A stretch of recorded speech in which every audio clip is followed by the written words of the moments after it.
Hello everyone, and Nagash is coming at some point this year. We can actually say this year now. Well, you know, unless it gets delayed like 5 times, but yeah. He's the big boy, everyone's been wanting him for quite some time now. But I want to talk about something attached to Nagash. You see, alongside the big bone daddy, we have 9 Mortarchs of Nagash, his lieutenants, so to speak. They are the ones that herald his coming and also deal with certain issues because, well, even the great Bone Daddy can't be everywhere. Now, in-game, we already have 5 Mortarchs. Harkon the Black, Vlad von Carstein, Krell, yes, he's a Mortarch of Nagash, Walach Harkon, Manfred von Carstein too. So they've been in-game for some time now, and I imagine that they're going to get some updates in the future alongside patch 8.0, most likely, just to bring them more in line with being a Mortarch. But there are 4 others which, some of them are very well known, others have kind of faded into obscurity. The big one is of course Neferata. This is a character that we have confirmation is going to be the FLC free legendary lord for patch 8.0. So we're not really going to spend a lot of time talking about her. I've got multiple videos on her, in fact very recently speaking about Neferata, but that takes us up to 6. Well, there's 3 more, and some of these are blasts from the past. So the 3 others are Walach Harkon, which we've already seen and it is confirmed is a legendary hero. Dietor Hellshit, yes, another necromancer, because, well, necromancers are kind of cool, and he is a pretty cool model from way back in the day. But last but not least, we have the Nameless.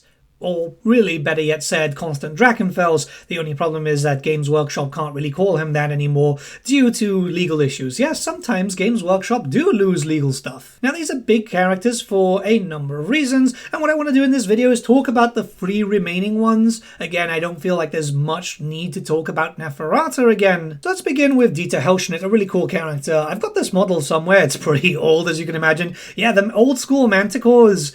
Yeah, not so good. Not so good at all. Dietor is a necromancer who was in the city of Mindenheim. That's the city of his birth, but as you can imagine with most necromancers, eventually you will get found out and expelled from the city. The witch hunters almost got to him. Prior to that, he was active during the age of the 3 emperors, so pretty much around the Old World period, and he was a wizard. It happens a lot, right? A lot of magical prodigies will eventually just kind of fall to either chaos or sometimes even the law of undeath to try and extend their lifespan. Since he was so proficient with magic, he tried to learn ancient spells, texts, everything, just to try and be the strongest spellcaster. Through that, he started hearing about Kadon the Eternal, Nagash, all the stuff which kind of leads to temptation, because once you start hearing of great necromancers who could basically just summon in armies or raise the dead to do their bidding, it's very similar to the law of chaos. This is why during the end times a lot of people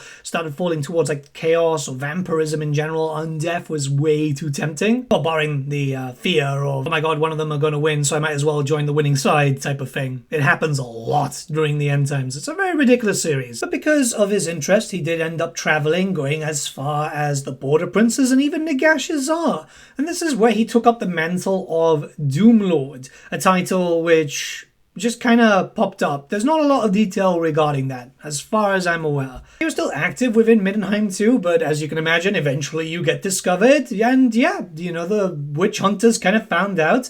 A bunch of knights also ended up arriving and tried to just dispel him, or just really try to kill him. The thing is, as we've seen with Warhammer, it's a lot of Scooby-Doo villains, so yeah, Dietor was not killed. He ended up fleeing and just doing his own thing, building up a fortress within the Forest of Shadows.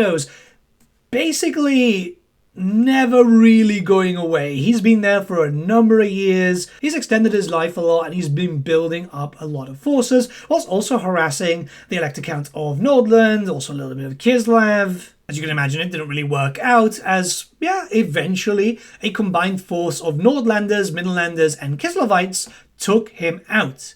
The problem is that you don't really take out a necromancer like this. Despite the fact that a blade had been run straight through him, the body was never really recovered. A lot of the Empire had been speculating that he was just full dead, but some others speculated that he did fly away on his manticore, which I do believe should be undead. Since then, he hasn't really been active, and that's pretty much until the end times. You see, during the end times, he kind of just realized, okay, maybe working with Nagash would be a great idea here because, well, a lot of necromancers did that.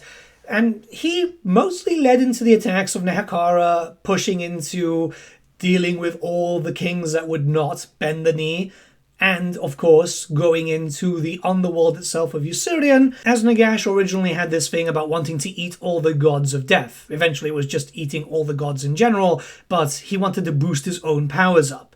After which, Dieter just kind of falls off the radar because he becomes the guardian of the Neferata underworld, and a lot of characters get ignored and forgotten about during the end times. Like, I'm not going to sugarcoat it. What a piece of garbage franchise that was.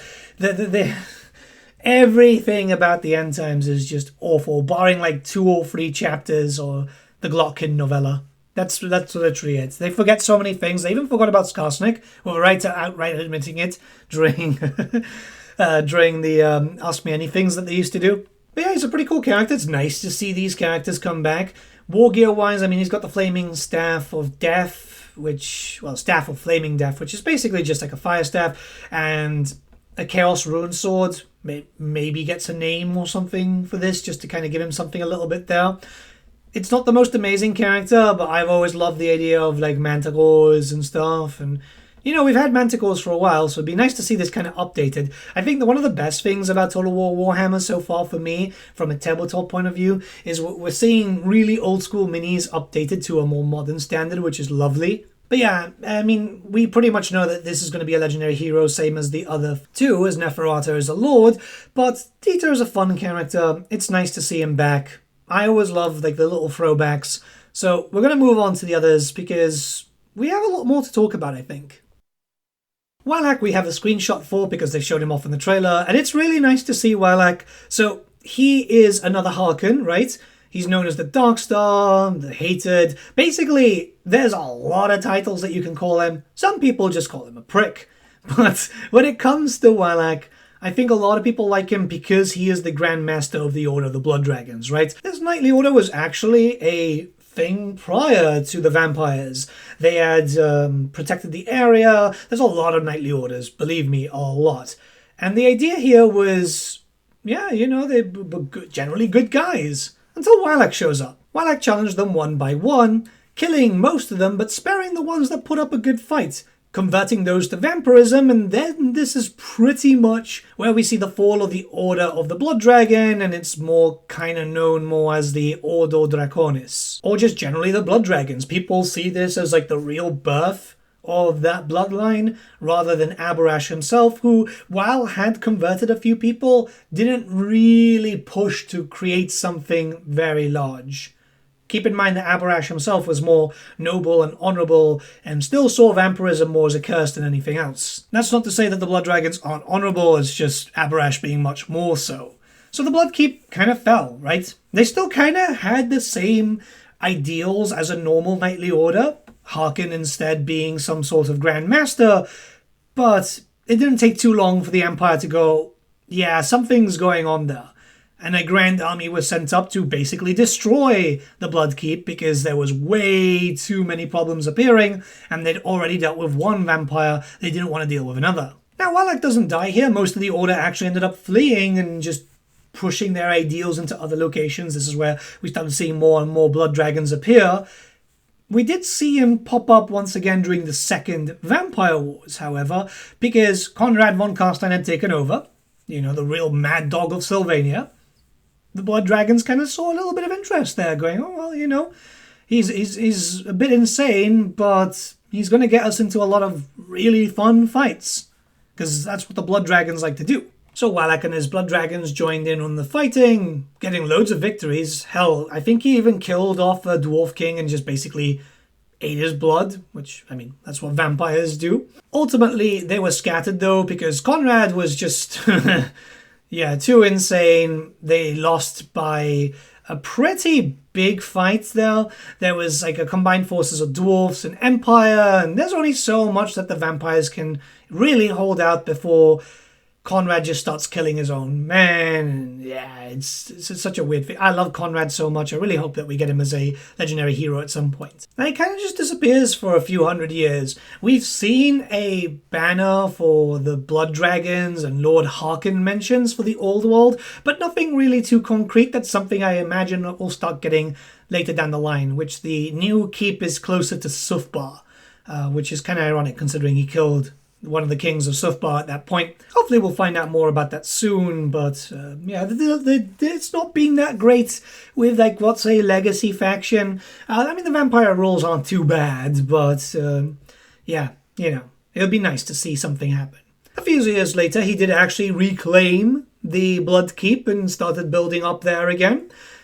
There was, like, plans for him as far as I'm aware, but nothing really came to it. And after which we just see, like, the Storm of Chaos or the End Times, which basically in the End Times, he follows Nagash at the beginning, and he wanted to become one of the Mortarchs, but he got trapped on the other side of the Auric Bastion, which just was weird plot armor for some reason, and had managed to fall under the sway of Khorne. So the Blood Dragons, or at least a big portion of them, had joined the Chaos faction and done quite a lot of damage there too. Tried to kill off Karl Franz, and Vlad came in going like, alright, fuck him, you know? It was a really weird alliance there between the Empire and the Vlad von Carstein. Like, we'll talk about the End Times at one point, you know, after I buy about a few bottles of whiskey so I can get through that fucking book series again.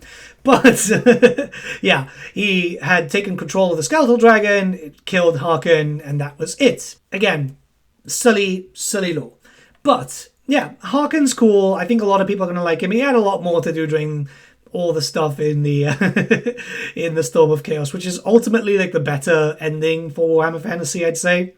But yeah, he never had a mini. You basically just had to kit bash him, which kind of sucks. But he had some special items. You know, he had the Crimson Blade, which was basically his just big sword. We've seen that already. The Blood Chalice, which we've seen him ride and hold. It's a lot of vampires do have their own blood chalices, right? It's one of those things that you'll see throughout many different bloodlines. And of course, he does have his armor, which is fused with magic, protecting him. It's got the Souls of the Damned, just basically keeping him safe. He's such a cool character, and it's nice to see him pop up again. I mean, he shows up a lot, right? Like, he shows up in a few background books, he shows up in Warhammer Fantasy Roleplay. He was there from 5th edition, but not really a lot happened for him. We know he's a legendary hero. I'm not too sure what to think about this. I mean, if we get Abarash in the future or the Red Duke, that's fine. It's a bit of a shame just to see him as a hero. I could have seen him as like a bit of a hybrid faction, maybe an element of choice, which we had something like that back in the day for the Three Kingdoms. There was a character, I think it was one of the non-man characters, Mulu probably? Might have been Mulu, which you can choose going full non-man or full Han. Would have been interesting to see, but a lot of legendary heroes. It looks like we're going to get a lot of legendary heroes alongside Nagash, which is kind of interesting. And that also leads us to perhaps the biggest name out of the legendary heroes. Alright, so the last one is Constant Drachenfels. This character is really interesting. He's known as the Nameless, again, because of the lawsuit thing and rights and so on. It is a weird time for Games Workshop, how they worked with other people. It's why we don't have Malal anymore. It's just a really annoying thing, because they feel like they own everything. Now they kind of do, but yeah. So rebranding had to come in. So he's known as the Great Enchanter, the darkness that would not be defied, the eternal champion of evil. Some people call him the first necromancer. Thing is, his lore has changed dramatically over the years without really retconning. It's just like, oh, no, he was always this. Oh, no, he was always that. So we'll have to talk more about like recent lore, where Constance was a part of a primitive version of humans. So before the arrival of the old ones, before the reshaping of every race and faction and stuff like that was alive during that period, he was always some sort of weirdness, right? Because it's either he was very special or his tribe was able to survive much longer than most humans do. As you can imagine, he's incredibly old, and he was able to basically survive by jumping from body to body, transferring his spirit into whoever just was around his path. It's a power that not many people can explain, considering the fact that magic wasn't really well active around that period. Keep that in mind. You know, this was before the coming of chaos, which when the chaos gods did make themselves known, he kind of looked at them as like, oh, you know, what are these? You know, they aren't really that impressive. Which is like, he's the first person to really deny chaos in a sense. Or thing, I think is probably the better way to go. Now, he was around for thousands of years, and he had mastered a type of magic that we really haven't seen before. He was able to enslave demons, for example. Goblins too, but also knew quite a lot of necromancy, where a lot of people style him as the first necromancer. And over the years, he has been quite the pain to what is essentially the Empire. He would trick people to coming over, he'd experiment on them. Not much information is actually known regarding that type of stuff, and even more so what type of magic he really does wield. It's very, very odd as a thing, right? And he's been beaten multiple times. So this is a character that can't actually truly die. He was beaten by Sigmar, he was beaten by some bands of adventurers. It was a number of losses. But the thing is, he can't really die. His castle is very similar to the Black Pyramid of Nagash, so yeah, if he gets defeated, he can keep coming back. Really, I don't think it's the castle itself, but a fulcrum that might be under that. This is a character you guys might have heard of, by the way, if you've played a lot of Vermintide, because he does show up in Vermintide. Well, his influence is felt throughout Vermintide. But he does show up again during the End Times, where his spirit was within the Grey Mountains, lurking around. It was like a raw power that, well, anyone could kind of sense. Just put it that way, right? That's a great primordial evil that you need to have it in your side in one way, shape, or form. Now, Nagash, being a smart cookie here, realized, well, if this is Drachenfels, I could have him as a Mortarch and have him serve me. Because, unfortunately, Drachenfels couldn't remember who he was. He was still not fully reformed at that point. Though there is speculation that the constant defeats just left him coming back weaker and weaker and weaker. It's kind of similar how every time a Stormcast gets killed in Age of Sigmar and gets reformed, a little piece of them gets like lost, right? And he wouldn't really be able to truly reform unless he knew who he was, having his memory restored. And Nagash played on that. Said like, yeah, if you serve me and you do what I say, I'll have your name restored. You won't be the nameless anymore. And it worked for a beginning. He actually played quite the obedient dog, leading quite a few invasions, dealing with all the usual stuff, dealing with the demons and the beastmen. Basically, at that point, as well, certain points like the Empire and, well, the forces of good and the forces of death had joined up because, well, they realized like they need to team up or else shit's gonna hit the fan. And I can see my cat's fighting, so give me a second. The problem was that, yeah, he was slowly regaining his memory, ever so slowly. Not so much in terms of actual memory, but personality traits. So even during the defense of the Auric Bastion, he was already starting to be a bit more chaotic than others, leading to a lot of infighting.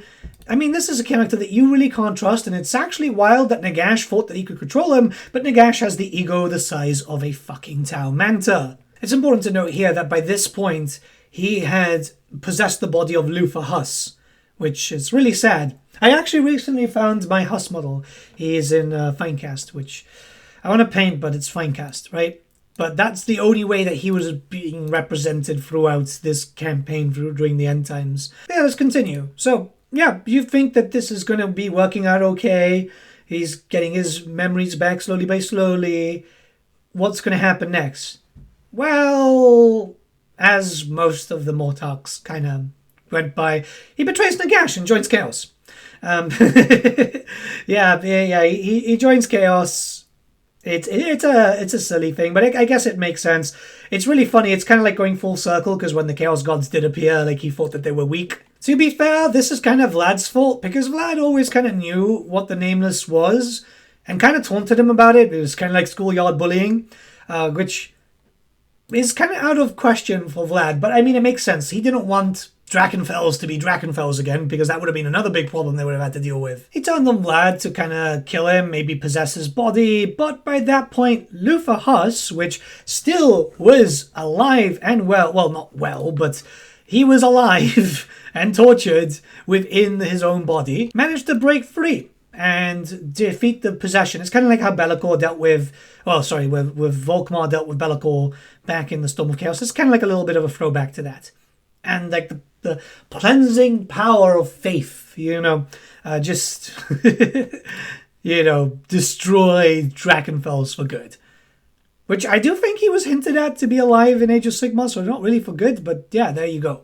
I think a lot of people are excited for Drachenfels because he is the first Scooby-Doo villain. I say Scooby-Doo villain a lot, but keep in mind, he was there for Warhammer Fantasy Roleplay First Edition, he had his own novel, he showed up in quite a lot of stuff, in all honesty. The main thing I'd like to see here, and I just hope that Creative Assembly take this into account, that maybe the Empire can have some sort of quest line to kind of free Huss, so you could have Huss as a legendary hero for the Empire, would be lovely. I know a lot of people like Luthor Huss, myself included. But yeah, this is the free there. I just wanted to provide a little bit of context on who they are, because a lot of characters have faded away from existence, and they haven't really gotten a lot of spots yet. Walach should get some lore for the old world. Dieter could kind of happen, but I don't see the Nameless coming up too much. It's surprising on how the Nameless does still get some sort of spotlight, considering the copyright issue, but yeah. But yeah, let me know what you guys think in the comments below. Let's start a bit of discussion. I am trying to stay back on the, video per day routine again. That should be all like back to back as soon as I'm properly settled. I'm like still sorting out stuff for the house and just a lot of stuff. But yeah, have a good one, guys. I'll see you all again very, very soon. Yeah, I imagine that we're going to be talking quite a lot in January.